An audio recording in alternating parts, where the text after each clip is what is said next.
Hi అండి, అందరికీ నమస్కారం. Welcome to my YouTube channel. ఈ వీడియోలో ఎల్లుండి అనగా 18 మే 2024 తేదీన జరగబోయే క్యాబినెట్ భేటీలో కీలక నిర్ణయాలు అయితే ఈ విధంగా ఉన్నాయి. సో ఆ నిర్ణయాలు ఏంటో ఈ వీడియోలో తెలుసుకుందాం. వీడియోని ఎక్కడైనా స్కిప్ చేయకుండా ఎండ్ వరకు చూస్తే అప్పుడే పూర్తి ఇన్ఫర్మేషన్ అర్థమవుతుంది. అలాగే వీడియో నచ్చినట్లయితే లైక్ చేయండి. ఇంకా సబ్స్క్రైబ్ చేసుకున్నట్లయితే మన ఛానల్ని సబ్స్క్రైబ్ చేసుకోవడం ద్వారా నేను చేసే ప్రతి ఒక్క వీడియో మీ వరకు రీచ్ అవుతుంది. ఇంకా ఆలస్యం చేయకుండా వివరాలకైతే వెళ్ళిపోదాం ఫ్రెండ్స్. సో మనం ముఖ్యంగా 18వ తేదీన తెలంగాణ రాష్ట్ర ప్రభుత్వం ఏర్పడి 10 ఏళ్ళు పూర్తి చేసుకున్న సందర్భంగా అయితే క్యాబినెట్ భేటీ అయితే నిర్వహించనున్నారు సీఎం రేవంత్ రెడ్డి గారి ఆధ్వర్యంలో. సో మనం ఈ క్యాబినెట్ భేటీలో గల ముఖ్య అంశాలను తెలుసుకుందాము. 18వ క్యాబినెట్ భేటీ సమావేశంలో చర్చకైతే నిర్ణయం తీసుకోవడం జరిగింది. సో జూన్ 2తో తెలంగాణ ఏర్పడి 10 ఏళ్ళు పూర్తి వచ్చే జూన్ 2తో.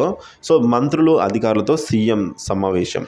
మరి తెలంగాణ రాష్ట్రం ఏర్పడి జూన్ 2తో 10 ఏళ్ళు పూర్తి అవుతున్న నేపథ్యంలో రాష్ట్ర పునర్విభజన సంబంధించి ఏపీ తెలంగాణ రాష్ట్రాల మధ్య అపరిష్కృతంగా ఉన్న అంశాలపై ముఖ్యమంత్రి రేవంత్ రెడ్డి ప్రత్యేకంగా దృష్టి కేంద్రీకరించారని చెప్తున్నారు. సో రెండు రాష్ట్రాల మధ్య ఏకాభిప్రాయంతో పరిష్కరించుకున్న అంశాలతో పాటుగా ఇంకా ఏవైనా పరిష్కారం కాని ఏవైనా ఉన్నట్లయితే ఉద్యోగుల విభజన విషయాలు కావచ్చు, ఆస్తి విషయాలు కావచ్చు, అప్పుల బట్వాడాకి సంబంధించిన అంశాలు, వీటన్నిటిపైన నివేదిక తయారు చేయాలనేది అధికారులను ఆదేశించారు ఇదివరకే. సో ఈ నెల 18న రాష్ట్ర కేబినెట్ సమావేశం నిర్వహించి రాష్ట్ర పునర్విభజన చట్టంలోని పెండింగ్ అంశాలు ఏవైతే ఉన్నాయో అవే కీలకమండి చర్చించడానికి.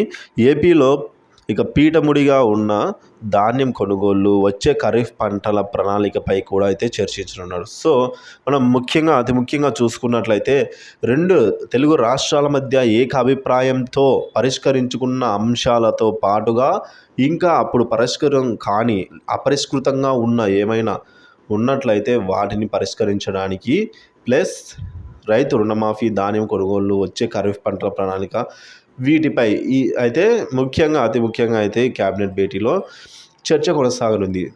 సో ఇవే వివరాలు అయితే ఇలా ఉన్నాయి. వీడియో నచ్చినట్టయితే లైక్ చేయండి. ఇలాంటి వీడియోస్ కోసం మన ఛానల్ని సబ్స్క్రైబ్ చేసుకుని అప్డేట్స్ ఫాలో అవుతున్నాను. Thank you for watching this video.